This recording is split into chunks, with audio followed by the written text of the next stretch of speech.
Welcome to the Nanny Podcast. I'm Hannah Scher, the owner of Riviera Nannies, a worldwide nanny agency based in the south of France. I feel very passionately about everything nanny. One of the most important things we do at our agency is making sure our nannies have the careers and jobs that fit them the best, and we love supporting them in all areas of their lives and careers. That's why I wanted to start the Nanny Podcast. Here we talk about all things nanny, the good, the bad, and the awesome.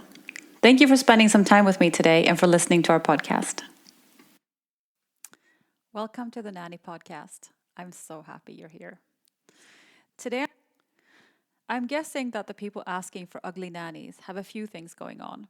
First, they've decided that what is visually appealing in a person, my guess is that they don't know or understand a lot about personality or charisma, which is what most people are ultimately attracted to.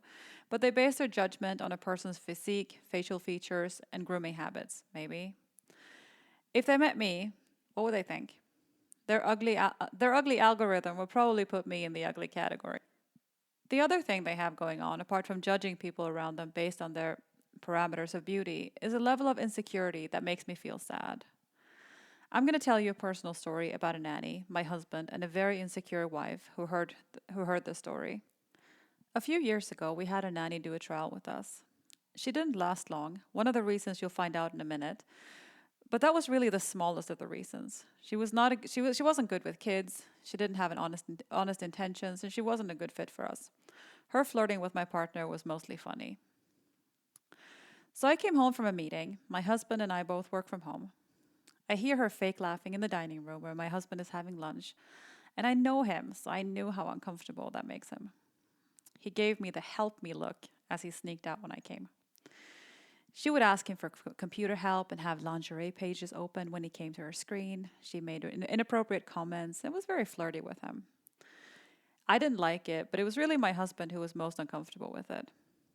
A nanny who does that, by the way, will get fired at some point.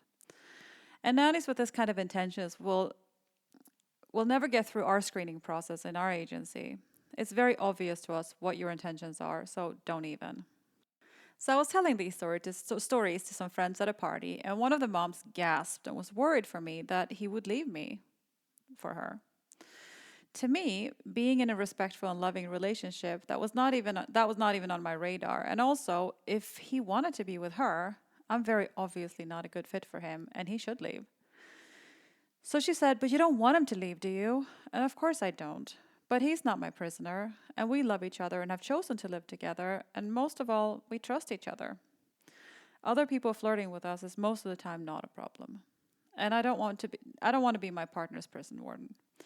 So I think that families who ask for ugly nannies are more like the gasping mom who worries that her partner will leave, and less trusting. That's my guess. And of course, the nanny who was doing the trial with us was not professional. She wasn't honest or a person you want to work with or have take care of your children. But it's a bummer that the assumption that an attractive nanny will try to get in someone's pants the first chance she gets, and it's sad to think that a partner in a committed relationship would fall for it. The nannies that we work with are professionals, and even though there are people in many industries who rely on their sexuality to get ahead, I've personally been more bothered by the hair-flicking woman in short skirts in my partner's software company than our flirting nanny. When you know serious nannies, you know that it's not a stereotype in the profession. So you might be asking yourself, but Hannah, affairs between dads and nannies happen. So how do we avoid them? The times we see it in the tabloids, I don't think has much to do with being a nanny and a dad. I think it's people who connect and for whatever reasons end up filling a need in each other. It might be a lack of affection, communication, or connection. Why do people cheat? There are lots of reasons and lots of research done on the subject. I think most of the time it's when something is unfulfilled in them, and I don't think it has anything to do with their partner. It's a personal problem, and it won't be fixed by hiring an ugly nanny. Just like avoiding a bar doesn't cure an alcoholic. Setting up an obstacle course to make it harder to cheat or drink is a short-term solution. What you might want to ask yourself is why you feel like that, and talk to your partner about your insecurities and heal that insecurity instead of insulating your bubble with judgments about other people and making sure your partner sees less pretty by hiring people you find ugly to surround you. There's so much beauty and awesomeness. Don't seek out the ugly. Thank you for spending some time with me today. Head over to Instagram and follow us at Riviera Nannies and let us know what you want me to talk about next. See you next time.